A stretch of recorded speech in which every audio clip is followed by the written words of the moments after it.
Ich träume und die Welt erzittert.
Let's roll to the rolls. Be careful now on that. What do you think this is, motherfucker? Do it on the f***ing Yukon. You'll end up in that boot. Never been in a rolls. No? No. Welcome. Welcome to the club. Tuck it in, look. Get that. I'm gonna come up to you tomorrow. Dude, I swear to God. I'm gonna come up to you tomorrow. You're the f***ing man. They're like a cardboard cutout of me in a fighting stance and the Irish flag draped over the balcony. That is f***ing crazy. I'm here on the West Coast. Like most fights, I usually come out maybe 2-3 weeks before. But every time I come back, it seems to be a little bit more crazy with the fans, you know. They treat me like I'm one of their own. And then I've been driving to the gym every day and I drive past this guy's apartment and it's like on the balcony he has like Irish flags and a cardboard cutout of me like sitting on his balcony. So now we're gonna go drop into him and see what he's about and meet one of the fans. Give me Mr. McGregor. What's up? Holy shit, man. How are you, bro? I'm good, how are you?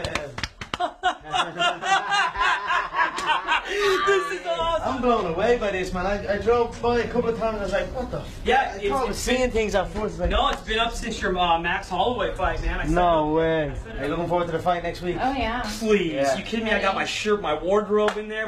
I got your shoes. You see them right through there. What, the Reeboks? Yeah, it says champ on the back. I don't even have them. I didn't even need them ones. They are unbelievable, man. I'm telling you, man. Yeah. Honestly, man, that's unbelievable. I'm going to put on a show for you. Thank you so much. Yeah. Every Saturday before the fight, I put up my cardboard cutout, I put up the flag, I put up the banner, and the only thing I can say, and I hope Conor sees this, is that feeling he had with Jose Aldo when he knocked him out and he became the champ, hands down, that's what I felt like tonight. Like, that's how amazing it was. And I really hope he sees that, and I mean, I think he saw it on my face, and there we go again, see, it's going again, but that's what, that's the best I can say, man.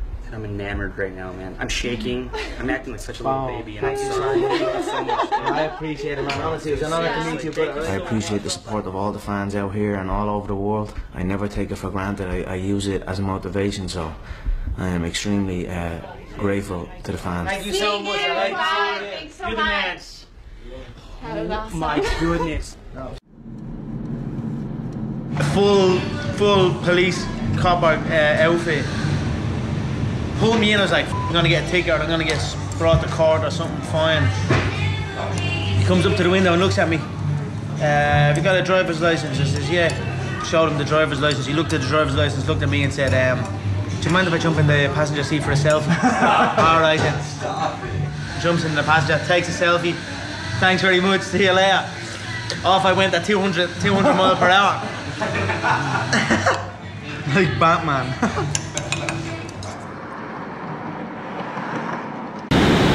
Bang in the middle of the street. Because I own the West Coast. What do you mean cross, yeah? In the middle of the street I walk. Who's gonna stop me? Anyone gonna stop me? From Flow Rider.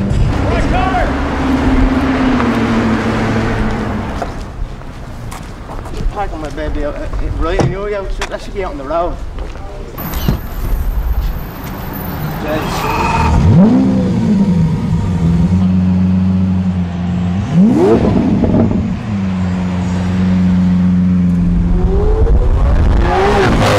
Fast, it's powerful. This life is a good life.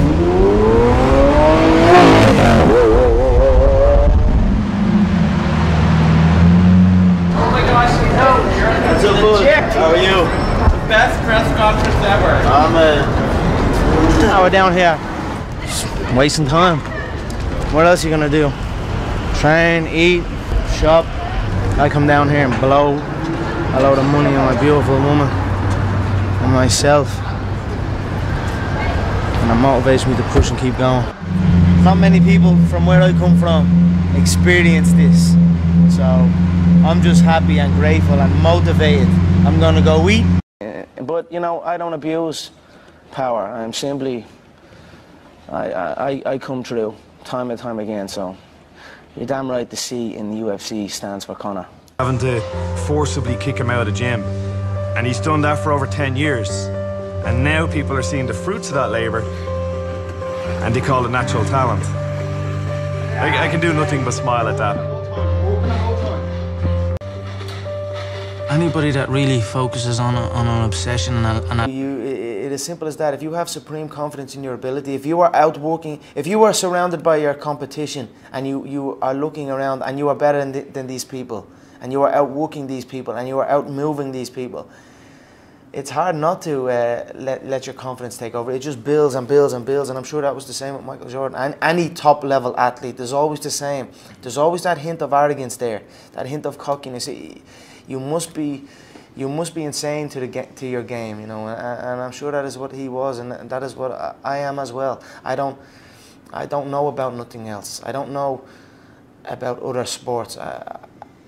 I simply know about fighting. I have tunnel vision to this game. I know about movement, so I definitely have watched some basketball and admire their movement and their explosiveness. Of course I am familiar with Muhammad Ali. You don't just have him here. He is global. He is the man. Muhammad Ali was a guy that done what had not been done before. changed the face, not only the face of his game, but the face of the world. You know, he was outspoken. He fought for what he believed in, and that he was charismatic. He was a legend, a hero, and I looked up to him. One of my first heroes was Muhammad Ali. When I was 11 years old, there was a group of people and they tried to attack me, and a fight broke out, and it was just me and one guy before everyone else jumped in on me. But we were fighting each other, and I slipped a punch, and I shuffled my shoulders and said Muhammad Ali and threw a shot, and he rolled under the shot but fell into a knee, and I ended up on top of him. So I'm at the calling myself Muhammad Ali, and I'm punching him in the head, and then somebody came in and tried to kick me, and then a whole group of them came in, and it was just a big fight, but it was me against 6 of them, and I ended up getting my ass whooped. But for that first guy, you whipped him out and said Muhammad Ali. I done the Ali shuffle. I'm only 11 years old. I done the Ali shuffle, threw a left hook. He rolled under the left hook, which if it was good of him to roll. He saw it coming and rolled under it, but he rolled right into a knee. Yeah, I was prepared. I was studying tape. So no, so definitely Muhammad Ali was a hero of mine. The way he carried himself, and some people have I know what I am capable of. There's been a lot of talk, a lot of hate. Is the word? Is the term that's I've heard a lot. But I don't really care. You know, the whole division can hate me. The whole roster can hate me. The whole of America can hate me. I only need one American to love me, and that's Mr. Benjamin. In the heat of the day, he's sacrificing for a career-defining fight. Inside this $2.4 million home is where he got word that Jose Aldo bruised a rib a few days ago, jeopardizing July's title fight. But he says it's not the rib the Brazilian champion should worry about. Don't worry about your rib. It's the chin I'm hitting, so. If Aldo can't fight, Chad Mendes will be there as a backup. The change could come just 2 days before the fight. That's why McGregor is calling out the Brazilian. Man up and fight. There's a lot on the line. There's a lot of money on the line. Show up and fight. Promotion and preparation has been off the charts. UFC has pumped millions into this promotion. It's serious business. Like McGregor bringing his entire team to Las Vegas to train. Even a chef who brings beef from Japan. What we call that beef butter. The beef is tender as butter, then relaxing massage as the featherweight champion looks to win a belt. He says he wants to go home with gold. That means fighting Aldo, not Mendes. I want the real belt. I want Jose.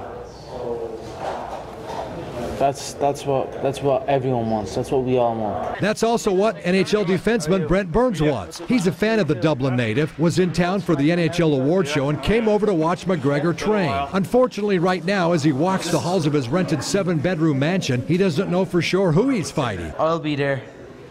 It's business as usual for me. That's the approach he'll have to take. Maybe we'll know on fight week who's stepping into the octagon, Aldo or... Where do you live? My name is Conor McGregor and I live in Lucan. And what's your status, or what's your professionalism? I'm a professional MMA fighter with a record of 4-1. I'm an up-and-coming fighter, and without a doubt you will see me on the UFC in the near future, without a doubt. How long have you been fighting? Well, I've been boxing pretty much all my life. I started MMA around 2 or 3 years ago, and about 2 years ago I'd say, and I instantly had a knack for it, and I really, really, really loved it. It's like an addiction for me. It's all I do. I train twice a day. It's all I think about.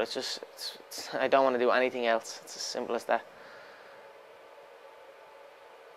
Fighting as a boxing career, how do you think that differs from any other type of career? Well, as in MMA, like how's it different from MMA? How does it differ from, let's say, your regular 9 to 5? As in, not well, obviously the obvious reasons, but how does it differ from your perspective? Well,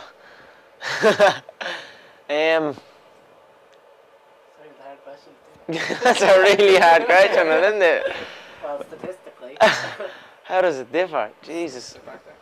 Well, it differs. I don't know. Like, did you ever have, like, what did you work as before you? I was a plumber. I was an apprentice plumber. I did a year in that, and it just wasn't for me. You know, it's either all or nothing in the game I'm in. You have to, if you're not training twice a day, if you're not dedicated, you're not going to go anywhere. So I felt I had enough talent, enough dedication, enough love for the sport that it was time to pack up my job and chase my dream, and that's what I'm doing, and that's pretty much it. And what is your dream? My dream is to be world lightweight champion in the UFC, have more money than I know what to do with, and have a great life for my kids, my grandkids, everyone in my family, everyone that's come up with me. That's my dream. My dream is to be #1, pretty much. My goal is #1 MMA. Cool. And where are you training out of, or where are you fighting out of? I'm training in Straight Blast Gym in Walkinstown, on the Long Mile Road there. My coach is John Kavanagh. I train with top class fighters: Thomas the Tank Egan, Ash the Bash Daly, Rowdy Owen Roddy, Rob the Dog Quinn. Train with all the top guys there. I also box. I still compete boxing. I box in Crumlin Boxing Club. It's an amateur boxing club with a pro team, as such pros as Ian Thames, Stephen Ormond, excellent pros. I train down there as well. I train there Mondays, Wednesdays and Fridays, and then every other day SBG, honing my MMA skills. What's your favourite discipline in MMA?